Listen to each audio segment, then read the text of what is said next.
Kan tapi kalau kita sudah membiarkannya dari kecil dengan akhlak-akhlak yang buruk dan kebiasaan-kebiasaan yang buruk, akhirnya timbul karakter yang buruk, sifat yang buruk. Ketika sudah besar sulit untuk diperbaiki.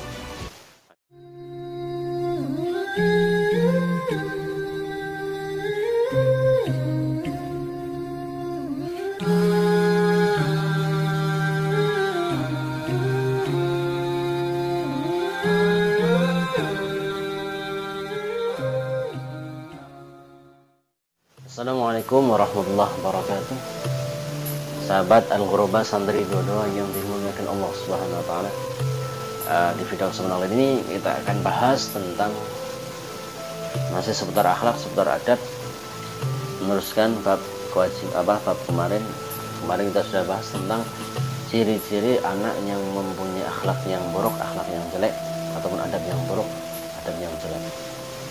Video kesempatan kali ini saya akan bahas tentang bagaimana kewajiban seorang anak untuk berakhlak yang bagus, beradab yang bagus semenjak kecilnya. Kenapa demikian? Kita akan bahas sama-sama. Bismillahirrahmanirrahim. Ar-Rabi', pembahasan yang keempat, yajibu ayyata'addabul walad min sigharihi. Wajib bagi seorang anak untuk beradab yang baik semenjak kecilnya.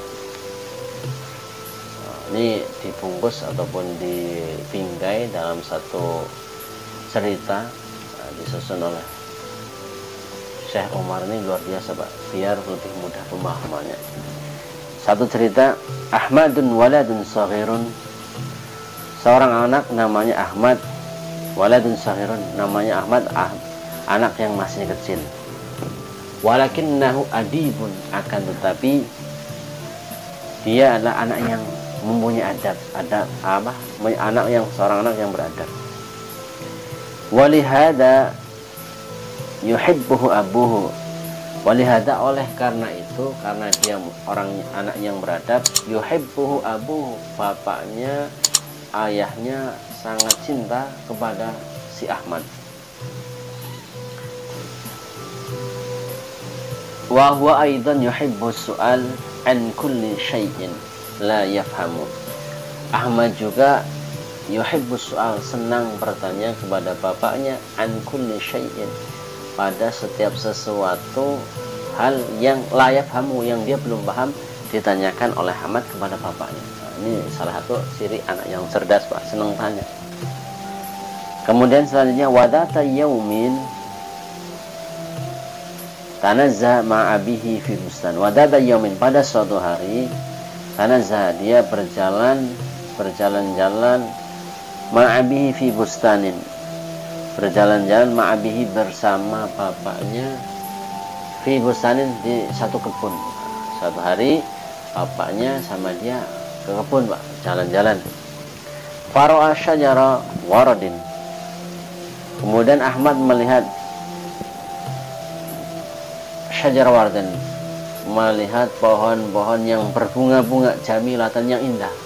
Ada pohon-pohon yang indah dilihat oleh Ahmad, Masya Allah, luar biasa. Walakinnaha mu'wajatan, akan tetapi pohon itu bengkok. Memang pohonnya berbunga yang indah-indah, akan tetapi pohonnya kok bengkok gitu. Faqala Ahmad, ma ajmal hadhihi syajara. Ahmad katakan ketika melihat pohon itu, ma ajmal hadhihi syajara, oh betapa indah pohon ini, betapa cantiknya pohon ini.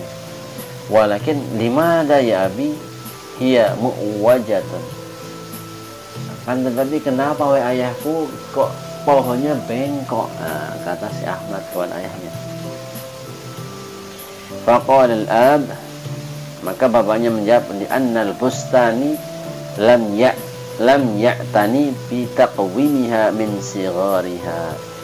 Jawabnya, bapaknya jawab, li annal bustani, karena perawat kebun, tukang kebun, lam ya'tani, tidak memperhatikan, bi taqwimiha, untuk meluruskannya, min sighariha, ketika masih kecil. Kata bapaknya, jawabannya seperti bahasa enaknya. Kenapa pohon itu bengkok? Kenapa? Karena tukang kebunnya ketika itu dia nggak memperhatikannya. ketika kecil, ketika bengkok nggak diluruskan, sehingga dia sudah besar ya bengkok seperti ini. Fasarat muwajatan, sehingga ketika sudah besar ya sebenarnya jadi bengkok terus, sulit diperbaiki. Faqala Ahmad al-ahsan an nuqawwimahal an. Maka Ahmad mendengar jawaban bapaknya, al-ahsan ya kalau begitu lebih baik, al-ahsan lebih baik an nuqawwimahal an, kita luruskan saja sekarang Nabi, kita luruskan sekarang saja wahai ayahku. Fadhahika abuhu, kemudian bapaknya tertawa melihat anaknya menjawab seperti itu. Waqala lahu, bapaknya katakan lagi, la yatta'atta dzalika ya waladi li'annaha qad kaburat wa ghaladat saquha.